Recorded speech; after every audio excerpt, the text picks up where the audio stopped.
이재명 더불어민주당 대선 후보 오늘 관훈클럽 토론회에서 검찰의 대장동 수사가 미진할 경우에 특검을 수용할 수 있다라는 전향적인 입장을 밝혔습니다. 그리고 계속 전해드렸습니다만 윤석열 국민의힘 대선 후보 이른바 전두환 옹호 발언 논란 이후 3주 만에 광주를 찾았습니다. 상처받은 분들께 머리 숙여 사과한다는 입장문도 밝혔는데요. 과연 돌아선 호남 민심을 수습할 수 있을지도 관심입니다. 최창렬 용인대 교수와 오늘의 정치권 이슈 자세히 짚어보겠습니다. 어서 오십시오. 네, 안녕하세요. 예, 네. 윤석열 후보의 5.18 묘지 참배 모습 지금 저희가 생방송으로 전해드렸는데 어떻게 보셨습니까? 생각보다 메시지가 좀 평면적이다라는 느낌을 저는 좀 느꼈어요. 네. 이제 참배를 한 거는 이제 다행이다 말씀을 하고 사과를 했는데 예. 저 같으면 우선 저기 5.18 그 민주화 운동 예. 그걸 헌법 전문에 넣겠다라든지 네. 그리고 지금 제일 문제가 되고 있는 게 진상 규명이 아직 안 된 거거든요. 예. 민주화 운동 광주 민주화 운동의 그 발포자 시민들에게 발포했던 책임자 이게 항상 문제가 되잖아요. 그렇습니다. 발포 책임자를 아직도 못 밝히고 못 밝히고 있습니다. 이런 부분을 얘기하는 게 좀 좋지 않았을까. 예.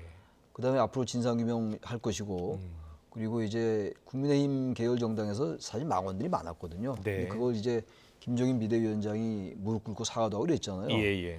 그걸 다시 한번 얘기하는 거죠. 아. 다시 얘기하고 앞으로 절대 이런 일이 없도록 하겠다라고 얘기하면서 계속 찾아오겠다. 예. 이런 얘기 했으면 더 좋지 않았을까라는 생각이 들고 네. 또 하나 아쉬운 게 알리지 않고 가면 어땠을까라는 생각이 좀 들어요. 알리지 않고 가는 게 어땠을까? 그냥 저기 윤 후보하고 옆에 이제 같이 네. 수행원들하고 같이 가고 그게 오히려 뭐 좋지 않았을까 생각했는데 뭐 그건 큰 문제는 아니라고 보는데 아무튼 예. 메시지가 이제 앞으로 계속 해야 되겠죠. 자주 네. 찾아가고 또 이제 광주 시민들이 그걸 받아들일 때까지 사과로 받아들일 때까지 계속 진정성을 보여야 될 것 같고 뭐 윤 후보도 그런 얘기 했으니까 네. 단지 제가 볼 때 아까 그런 점에 있어서는 조금 아쉬운 점이 없지 않았다라는 생각이 듭니다. 네. 지금 우리가 화면으로도 봤습니다만 윤석열 후보가 분양을 하지 못했습니다. 네. 민주명 안으로 들어갈 수가 없는 상황이었거든요. 광주 5.18 관련 시민사회단체 회원들이 적극적으로 막은 겁니다. 진정 어린 사과가 아닌 사과는 받아들일 수 없다 이런 뜻으로 읽히거든요. 한번 가서 예. 그 마음을 달래기는 어려울 거예요. 비유가 맞는지 모르겠지만 뭐 전혀 다른 차원이긴 한데 네. 독일의 총리들이 그 나치 정범들에 대해서 그 사과를 뭐 계속 부단히 하잖아요. 그 사과라는 건 계속 해야 돼요. 예. 그 상대가 받아들일 때까지 해야 되는 것이고 그 이제 양태나 모습도 진정성이 있어야 되고 그러니까 네. 이게 일단은 찾아간 것이 그런 여러 그 어려움이 있을 줄 알고 찾아간 거 아니겠어요? 네. 일단 뭐 그건 윤 후보의 그 진정성이 있다고 저는 봐요. 네. 그런데 보다 더 그런 것들이 느껴지게끔 하려면 아까 그런 것들이 좀 있었으면 하는 아쉬움이 있다는 말씀인데 네. 앞으로도 이제 당 차원에서도 그렇고 윤 후보 스스로도 계속 이런 모습을 보여줄 필요가 있다고 생각합니다. 예. 앞으로 좀 더 이 5.18 광주 민주화 운동에 대한 진상 규명을 위해서 좀 더 적극적인 그럼요. 입장 그리고 정책 계획을 발표해야 한다. 그렇죠. 그리고 앞으로 더 자주 광주를 찾아서 진정 어린 사과를 해야 한다 이런 그리고 생각이 이제 5.18 민주화 운동을 헌법 전문에 넣는 건 저는 뭐 꼭 이런 상황이 아니더라도 예. 한번 고려할 필요가 있거든요. 이제 그런 얘기가 좀 있었으면 하는 아쉬움이 있다라는 말씀을 제가 또 드리는 겁니다. 예. 그렇군요. 지난 7월 광주를 찾았을 때는 헌법 전문에 넣는 것에 동의한다라는 입장까지는 나왔었거든요. 글쎄요. 그러니까 좀 더 적극적인 지지 입장과 약속, 공약을 했으면 어땠을까? 네, 그런 이런 아쉬움이 있는데 생각하시는 앞으로 또 거죠. 기회는 있을 테니까 예. 또 봐야 되겠죠. 알겠습니다. 윤 후보가 오늘 광주 방문에 이어서 내일은 또 목포를 가죠. 목포를 가서 김대중 노벨 평화상 기념관을 방문을 하고요. 그리고 바로 경남 김해 봉화마을로 이동을 해서 고 노무현 전 대통령 묘역을 참배할 계획입니다. 이 같은 행보에 대해서는 어떻게 보세요? 뭐 당연히 해야 되는 행보겠죠. 그리고 노무현 전 대통령의 이른바 노무현 정신이라는 거는 여야를 넘는 것이기 때문에 네. 그건 후보로서 당연히 가야 될 거예요. 뭐 국민의힘이 아닌 민주당 쪽의 성지니까 가지 말아야 된다 이런 얘기는 말이 안 되는 것이고 예. 그러면서 자꾸 이제 그 외연을 중도층을 이제 확장하고 중도층으로 지지층을 확장해 나가고 민주주의에 대한 그런 자신의 신념을 보여줄 필요가 있다. 그건 뭐 상당히 네. 좀 올바른 전 행보라고 생각합니다. 네, 알겠습니다. 계속해서 국민의힘 선대위 구성을 놓고서 지금 논란이 이어지고 있고요. 이준석 대표 또 윤석열 후보 캠프 측 지금은 해체가 됐습니다만 해산이 됐습니다만 캠프 측 관계자들 간의 신경전이 지금 계속 이어지고 있는 것 같거든요. 자, 이준석 대표의 발언을 좀 듣고 오겠습니다. 윤석열 후보가 사무총장 교체를 요구했다는 거 어떻게 됩니까? 그것도 저는 저한테는 전혀 한 말이 없습니다. 후보가 교체한다 그러면은 제가 그 뜻을 검토해서 할 수 있지만은 네. 근데 저는 전혀 들은 바가 없습니다. 이 선거 때 있는 의뢰에 있는 이 그 양념 같은 문제 보시면 됩니다. 김종인 선대위원장 카드는 필수인 겁니까? 저는 지금 우리 후보에 대해 가지고 벌써부터 민주당에서 굉장히 터무니없는 공격들도 많이 하고 이렇습니다. 네. 그런데 이 상황에서 메시지전으로 이걸 극복할 수 있는 사람은 현재 김종인 위원장 외에 실적이 있는 분이 없습니다. 저는 김종인 위원장 같은 분이 예를 들어 작전 지휘를 하면 제일 좋죠.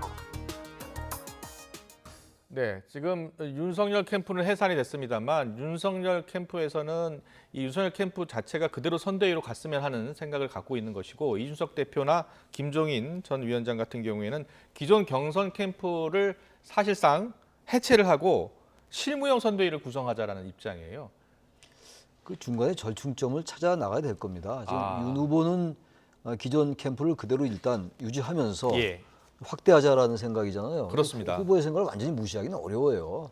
예. 그런데 김종인 비대위원장 전 위원장은 지금 이제 이른바 파리 때 이런 얘기 많이 했잖아요. 네. 파리 때 하이에나 자리 사냥꾼 이런 얘기도 했어요. 그렇습니다. 김종인 전 비대위원장이. 예. 근데 윤 후보 캠프가 이제 경선 초반에 그 캠프의 일부 인사들이 예. 발언 같은 게 좀 문제가 된 적은 있긴 있었어요. 네. 그런 적도 있었고 또 그 국민의힘 의원들 또 전현직 의원들 위원장들이 많이 이제 합류가 됐죠. 네. 그러다 보니까 좀 비판적으로 보는 입장에서는 너무 과하게 이게 줄서기 한 게 아니냐, 줄서기 한 게 아니냐 이런 비판이 있었단 말이에요. 예. 그러니까 그런 부분들 좀 부식하기 위해서 조금 슬림화하고 조금 캠프를 더 이제 안정시키고 좀 그럴 필요 있다고 보는데 그게 자꾸 이제 충돌하는 것을 비친다면은 네. 좀 과하게 저는 그 보도되는 면 좀 있긴 있는 것 같아요. 그렇습니까? 이렇게 예. 심하게 좀 충돌할 것 같지는 않은데 지금 이재명 후보, 민주당 이재명 후보 대선 캠프가 멤버들급이잖아요. 굉장히 크죠. 그래서 윤 캠프 쪽에서는 대규모 통합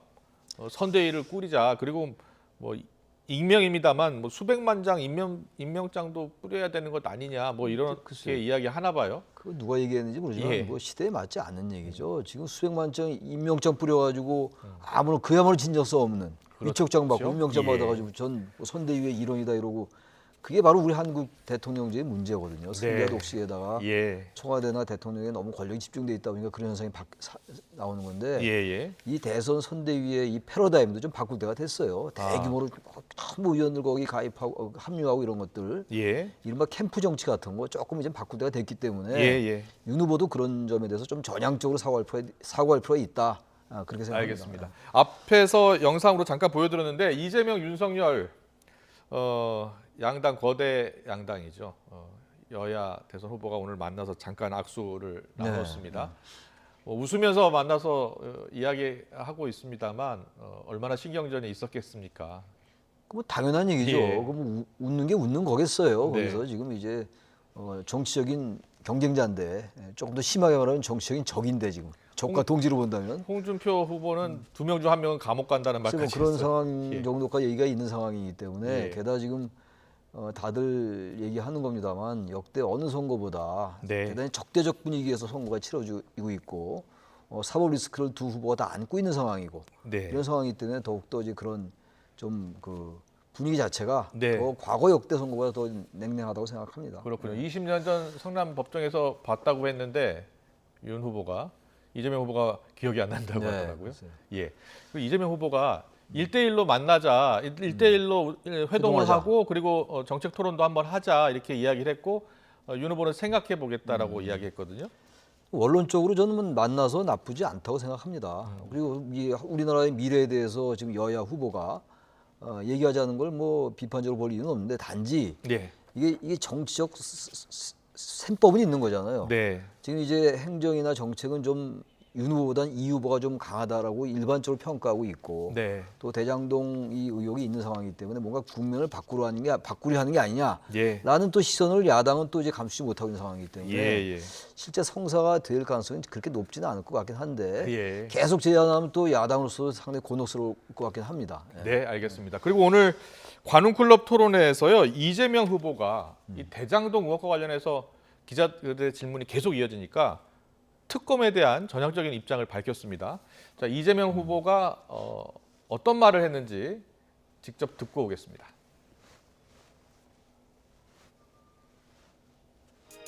특검을 하자 이런 요구가 있고 또 많은 분들이 거기에 동의한다는 것을 잘 알고 있습니다.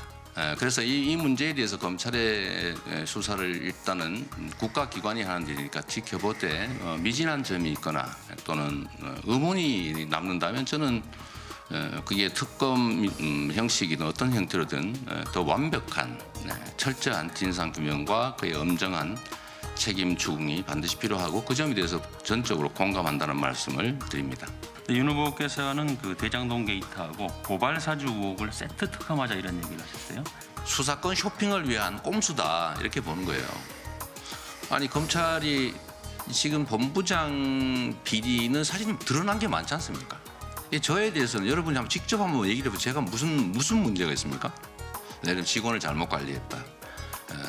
예를 들면 충분히 100% 완벽하게 유능하지 못했다는 점 지적 외에 구체적으로 뭘 잘못했다는 겁니까? 없잖아요. 있으면 지금 엄청나게 질문이 쏟아졌겠죠. 0대 10인데 왜 이걸 1대1 만들려고 그러냐. 우리는 한 골도 안 먹었어요. 잘못한 게 없습니다. 네, 대장동 의혹은 이 정도로 마치겠습니다. 후보님께 질문할 그 의혹이 없어서가 아니고 종합적인 그 우리 국정에 대해서 총무님 여쭤봐야 되기 때문에. 조금 편향적이신 것 같아요. 아니, 후보님께서 아까 내가 잘못한 게 있다면 질문이 쏟아질 텐데라고 네. 전제하셨기 때문에 저희가 질문을 자제하는 이유는 전체 시간 배분.